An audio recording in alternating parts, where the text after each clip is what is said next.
Friends, welcome back to my YouTube channel. Income tax return filing for the assessment year 24-25 के लिए latest update बहुत ही good news वाली है।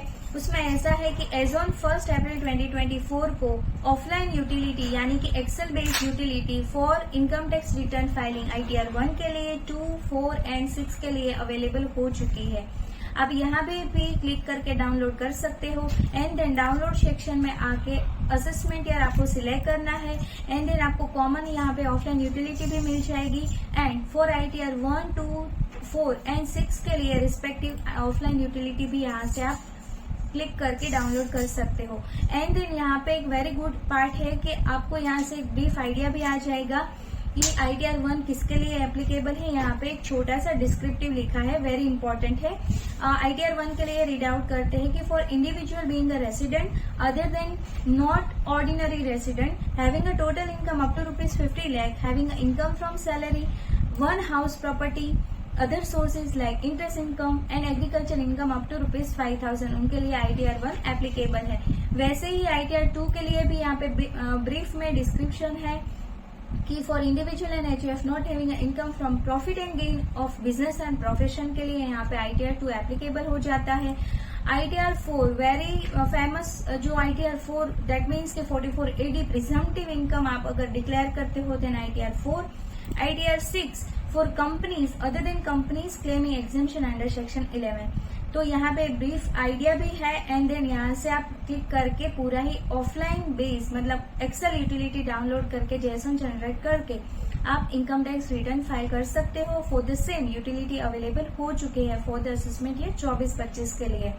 And then एक very good important part ये भी है कि आप जैसे इनकम टैक्स की साइट पे लॉग इन करते हो and then income tax return filing tab पे आते हो, यहाँ पे आपको असेसमेंट ईयर भी यहाँ पे करंट असेसमेंट ईयर 24-25 भी अवेलेबल हो चुका है। देन यहाँ पे आप mode of filing online select करके कंटिन्यू करके स्टार्ट न्यू फाइलिंग करके पूरा ही आपका इनकम टैक्स रिटर्न का प्रोसेस कंप्लीट कर सकते हो। बट यहाँ पे एक हम्बल मतलब एडवाइस भी बोल सकते हो। एडवाइस ऐसी है कि अभी आपको अगर इनकम टैक्स रिटर्न मतलब इनकम टैक्स रिटर्न में कोई ऐसी कोई इमरजेंसी नहीं है फाइलिंग के लिए तो आप थोड़ा सा वेट कर लीजिए, क्योंकि अभी देखा जाए तो 26 AS में भी TDS का पूरा डेटा अपडेटेड नहीं है for the quarter March ending and ऐसे भी देखा जाए तो इंटरेस्ट भी अपडेटेड नहीं है AIS TIS।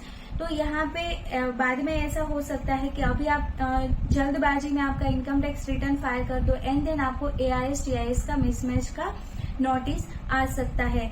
तो थोड़ा सा वेट कर लीजिए, आपकी पूरी ही अपडेटेड इन्फॉर्मेशन ना मतलब पूरी ही डिक्लेयर ना हुए देन आप ऐसा भी एक सेल्फ प्रिकॉशन के बेसिस पे ऐसा कर सकते हो कि अगर आपका डेटा पूरा ही आपके पास रेडी है तो थोड़ा प्रिपरेशन कर सकते हो पूरा फॉर द असेसमेंट ईयर 24-25 के लिए।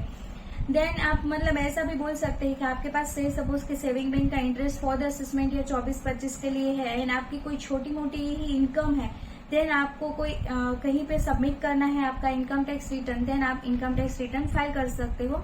बट इट इज एडवाइजेबल क्योंकि TDS का डेटा देखा जाए तो जो पूरा ही अपडेटेड होता है वो आफ्टर होता है 31 मई के बाद, दैट मीन्स कि फ्रॉम 10-15 ऑफ जून हम बोल सकते हैं। तो यहाँ तक मतलब TDS का डेटा जब तक 26 AS में ही अपडेटेड नहीं है तो आप मतलब आपका जो इनकम टैक्स रिटर्न जाएगा वो थोड़ा मतलब वहां पे मिसमैच आएगा। जो आपका TDS का अमाउंट है, आपका जो इनकम का अमाउंट है वहां पे मिसमैच आएगा एंड देन यहाँ पे आपको नोटिस का सामना करना पड़ सकता है।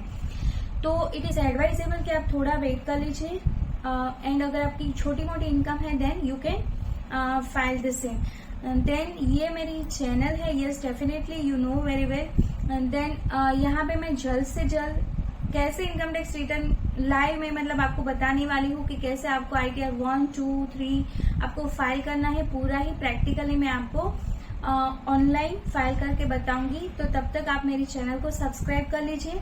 अभी मिलते हैं नेक्स्ट वीडियो में। Till then stay healthy, stay wealthy. Thank you for watching. Thank you.